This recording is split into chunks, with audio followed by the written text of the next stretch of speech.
না ভাই, আমি কলিজা থেকে কথাগুলো বললাম আপনাকে। আর যে কথা কলিজা থেকে বের হয় সেই কথা আপনার কলিজার মধ্যে আঘাত করবে ইনশাআল্লাহ। সব কাজ শুধু আল্লাহর জন্য করেন, কেউ আপনার আপন না। আল্লাহ ছাড়া কেউ আপনার আপন নয়। আপনি ভুল করবেন যদি আপনি অন্য কাউকে আপন মনে করেন। আপনার পলিটিক্যাল লিডার, আপনার প্রশাসনের স্যার, আপনার পরিবারের স্ত্রী, আপনার সন্তান, হাবি হাবি যা যা আছে, যদি মনে করেন আমার আপনজন, আপনি ভুল করবেন। সবাই সবার স্বার্থ চেনে, সবাই সবার স্বার্থ চেনে। শুধু আল্লাহ আপনাকে নিঃস্বার্থভাবে ভালোবাসেন।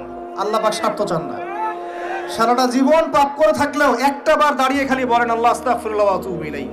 মন থেকে বলেন আল্লাহ আমি ভুল করেছি, আল্লাহ আমাকে মাফ করে দাও। এক মুহূর্তের মধ্যে আল্লাহ পাক আপনার সমস্ত গুনাহগুলোকে নেকিতে পরিবর্তন করে দিবেন ইনশাআল্লাহ।